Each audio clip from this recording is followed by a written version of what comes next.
Pagbasa mula sa aklat ng Deuteronomio.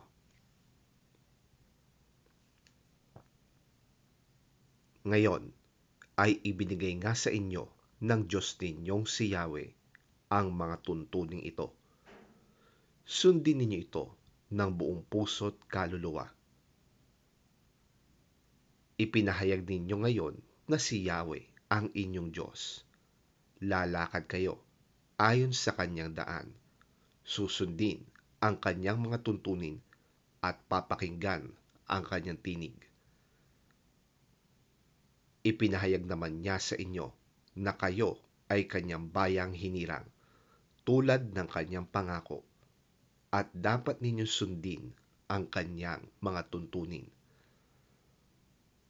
Pagpapalain niya kayo higit sa lahat ng bansang kanyang itinatag. Kayo ang bansang nakalaan sa kanya.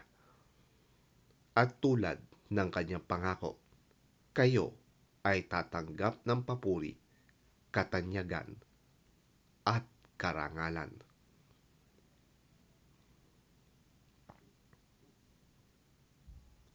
Ang salita ng Diyos. Salamat sa Diyos.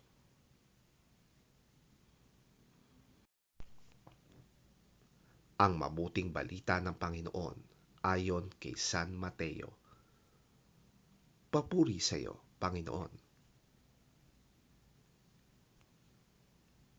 Narinig ninyong sinabi, ibigin mo ang iyong kapwa at kamuhian mo ang iyong kaaway. Ngunit ito naman ang sinasabi ko, ibigin ninyo ang inyong mga kaaway at ipanalangin ninyo ang mga umuusig sa inyo, upang kayo'y maging tunay na mga anak ng inyong Ama na nasa langit. Sapagkat pinasisikat niya ang araw sa mabubuti, gayon din sa masasama, at nagpapaulan siya sa mga matuwid at sa mga di matuwid. Kung ang mga nagmamahal sa inyo ang siya lamang ninyong mamahalin, anong gantimpala ang inyong maaasahan? Hindi ba't ginagawa rin yan ng mga maniningil ng buwis? At kung ang mga kapatid lamang ninyo ang inyong binabati, ano ang ginagawa ninyong higit kaysa iba? Hindi ba't ginagawa rin yan ng mga hentil? Kaya maging ganap kayo gaya ng inyong Ama na nasa langit.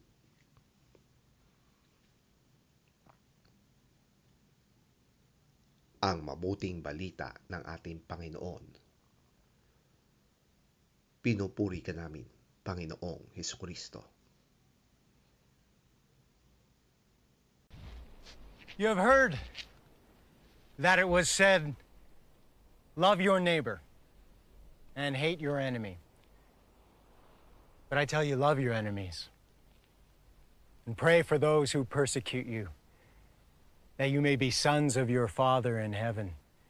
He causes his sun to rise on the evil and the good, and sends rain on the righteous and the unrighteous. If you love those who love you, what reward will you get? Are not even the tax collectors doing that?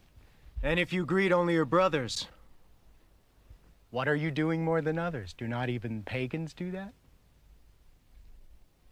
Be perfect, therefore, as your heavenly Father is perfect.